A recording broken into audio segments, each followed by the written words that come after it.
John Huntsman, before he even announced that he was running for president, had already taken himself out of the running in Iowa by saying he's not going to compete in the caucuses. And really, if he's not going to campaign here, there's virtually no chance he will register at all as a caucus finisher.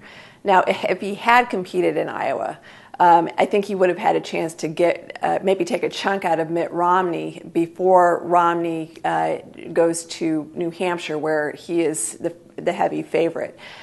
Mitt Romney and John Huntsman are both business-oriented, fiscally focused, and they both have some downsides when it comes to appealing to really the far-right Republicans in the party. They both have acknowledged a human element in global climate change, for example.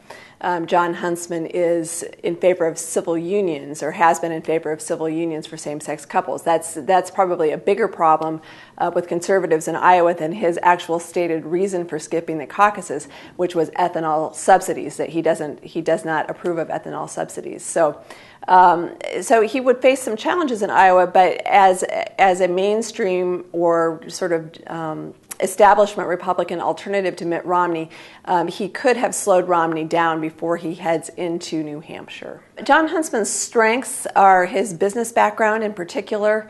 Before he became the U.S. ambassador to China, he had business experience, and also his experience as governor of Utah. I saw that the National Journal was just reporting that he actually has a better record of job creation during the time he was governor than either Tim Pawlenty or Mitt Romney. So that's something that he could certainly talk about on the campaign trail. Now, if Texas Governor Rick Perry were to get in, his record of job creation trumps them all. So, but you know, he also was a U.S. ambassador to China under President Obama.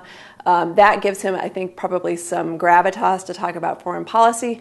But that platform is built onto the Obama administration, and so that's also a drawback, especially with conservatives here in Iowa. Not competing in Iowa historically has been a pretty poor choice for people who want to end up in the White House. Since the 1980 caucuses was the first time the Republicans played really heavily here in Iowa. Ronald Reagan came in second to George W. Bush and went on to win the presidency without really campaigning in Iowa. But since then, nobody's really done it. John McCain has come the closest. He sort of tied for third, came in just a little bit behind Fred Thompson for a fourth place winner in the caucuses in 2008, and of course became the nominee, but did not achieve the presidency. One of the things that you have to consider is that Iowa is a purple state and a swing state, and whoever does become the Republican nominee is going to have to face Barack Obama and would have possibly an opportunity to win Iowa, except if you start off by snubbing Republicans in this state, and then you start with a big handicap on your back.